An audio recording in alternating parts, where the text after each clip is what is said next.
why your checkout page sucks and what you can do to make it better.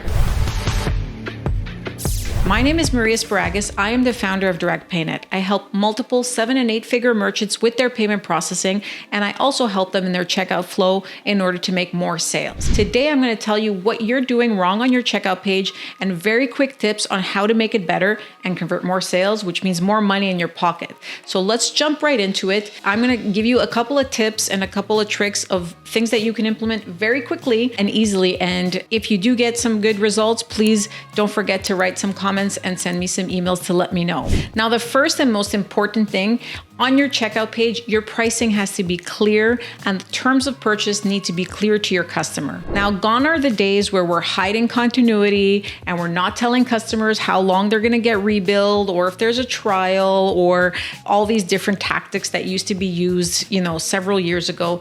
The consumer is now a lot smarter. Consumers know their rights. They know they can charge back and easily get refunds. So what you want to do is you have to make sure that your checkout page clearly states the pricing and the period of time they get access to a product or service and so forth.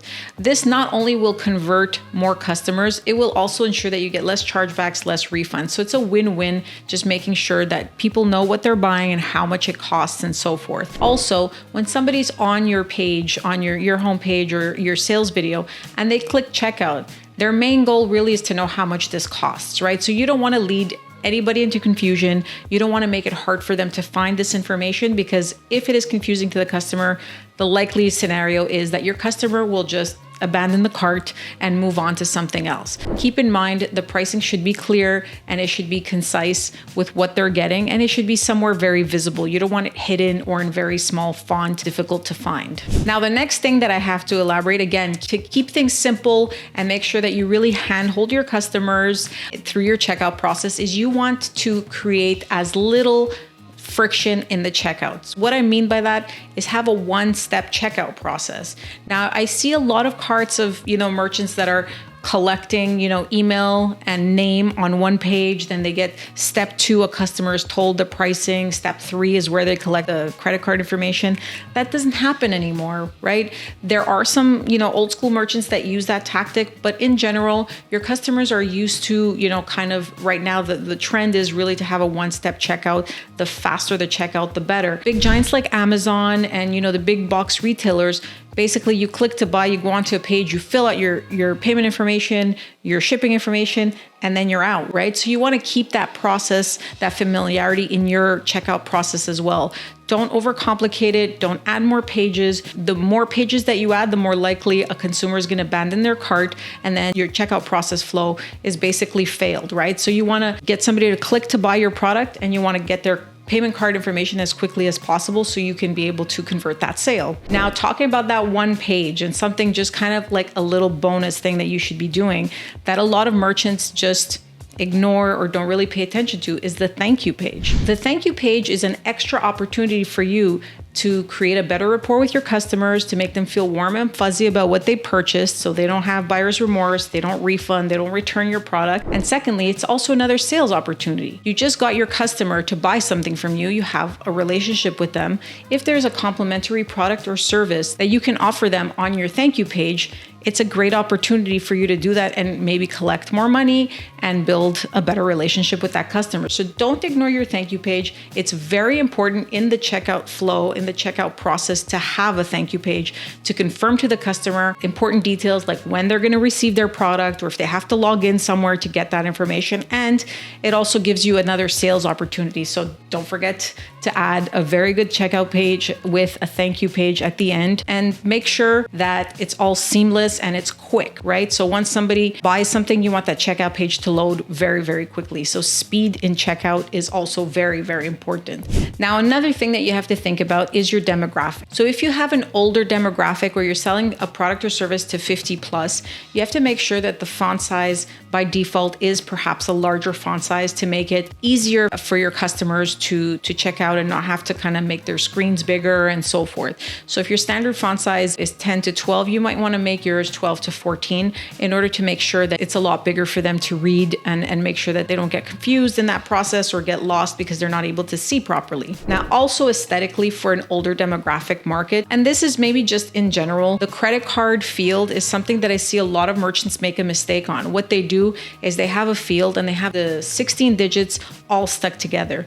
Now that can get confusing. If you look at a credit card, you'll see that there's 4 digits at a time with a space in between. So it is very important that on your checkout page, you do the same thing, right? You don't want somebody to fill in a credit card information, miss a digit, go through your checkout process, get declined, not know why, and then just move on. So this is a very simple thing, but I see it more often than not, credit card field that just has all the digits without actually a space in between the 4 digits at a time. So however the card is displayed, for example, Amex sometimes has a little bit of a different format where it's 3 digits at the end instead of 4 and so forth. You want to copy that exact format for whatever credit card the customer chooses. A little bit of an obvious thing, but I see it so often, I figured I'd mention it to you. If you are not separating the credit card number, do that right away. I guarantee you're going to get a couple of more sales right away with that tip right there. Another thing is I see a lot of merchants really test a lot of very strange iterations of checkout pages, and they test different colors, different ways of placing information and so forth. And they come to me and they say, you know, what's the best way? I don't know. I'm confused. I've tested this. This is not working and so forth. This might sound counterintuitive to a lot of marketers,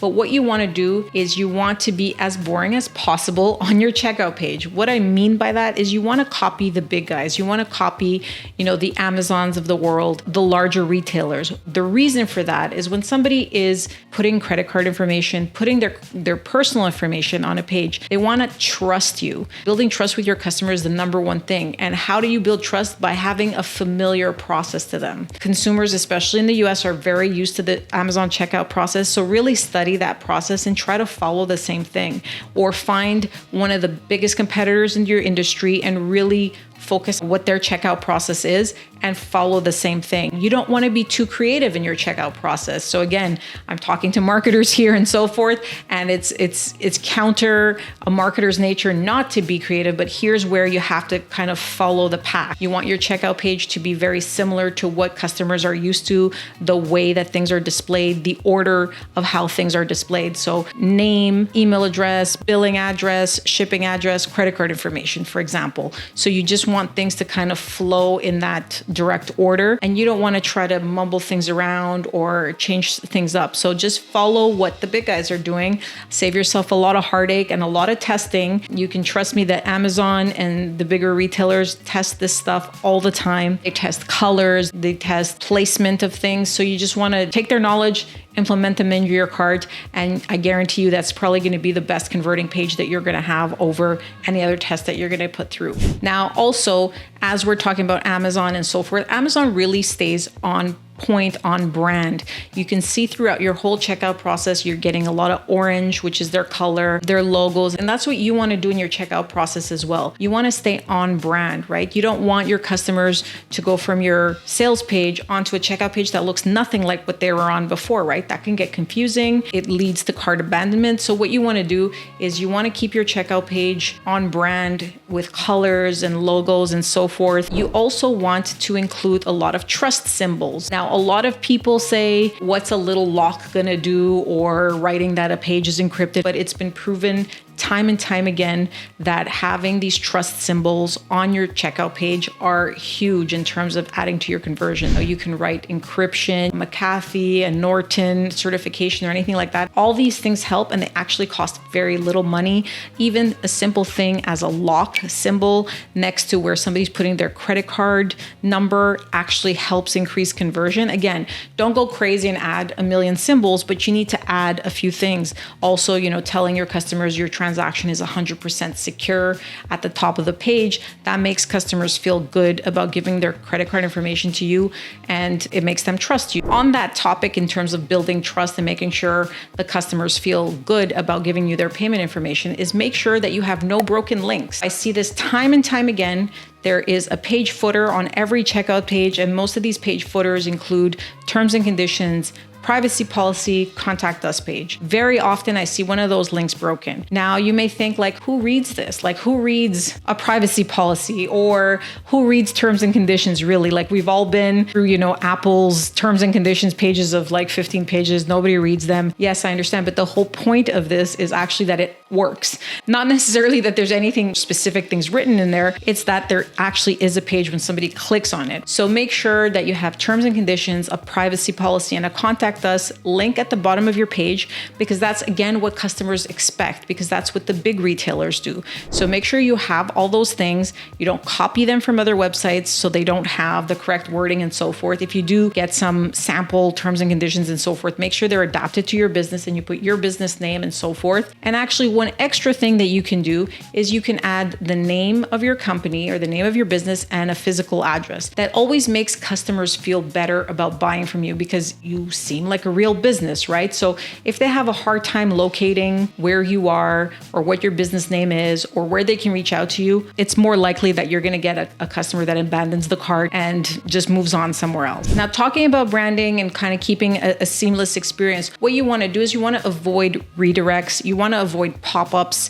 You want to avoid anything that will distract your customer. I see oftentimes merchants that have a pop-up with 10% off when somebody's on the checkout page. Now, that could be an interesting strategy. If somebody has been dormant on your page for, let's say, 90 seconds, you can have a pop-up like that. But doing that in the first 90 seconds of somebody buying is probably just going to distract them. And then they might say, hey, am I getting the best deal? Because now he's giving me 10% or 20% off or whatever the case is. So you want to try to avoid that. You want to give customers a minute or two to really fill out the information. If they don't, that's when you want to maybe present them an alternative offer. But usually you want to stay consistent and not present anything else on that checkout page to distract your customer. And you don't want to redirect your customer somewhere else. What is a big no-no is a hosted payment page. Hosted payment pages are essentially payment pages that are provided by your payment processor. For example, if you're working with Stripe, Stripe does have a hosted payment page where you don't have to design anything. You just kind of attach it to your URL. And when customer clicks to checkout, it brings them to a Stripe branded page, redirects them somewhere else and asks them to put their credit card information. The reason that's not great is, first of all, some people don't like redirects. They get confused, like, why am I going from one place to another? Secondly, it's off-brand. Third, you're kind of losing communication with your customer at that point. If they leave, you don't know at what point they dropped off or anything like that. So you want to try to host your own payment page. I can tell you this, paying a designer for an on-brand checkout page is probably a very good investment, even if you're a small business. It doesn't cost a lot of money and it really keeps the consumer experience seamless. And as a bonus, you could put a heat map on your checkout page. There's quite a few different softwares out there that can sense where customers are dropping off. So they'll tell you the customers are getting to this part of your checkout page and then all of a sudden they're dropping off. So you can get a lot of information and a lot of data by having your own checkout page. And the bonus there is that you're staying on brand and customers are usually liking that type of experience more so than being redirected somewhere else. Obviously there's PayPal, but PayPal, everybody's used to it and they know that they have to go check in somewhere else. But for everybody else not using PayPal and using other payment processors, you want to host your own checkout page and design your own checkout page. Now, I know I presented quite a bit of information. These are all very quick and easy tips. I'm going to have more information on a couple of upcoming videos that are going to really get deep into the nitty-gritty of checkout pages. But I hope you liked this episode. If you did, please like and comment below and let me know if you have any specific questions on your checkout page. And most importantly, don't forget to subscribe for more amazing content.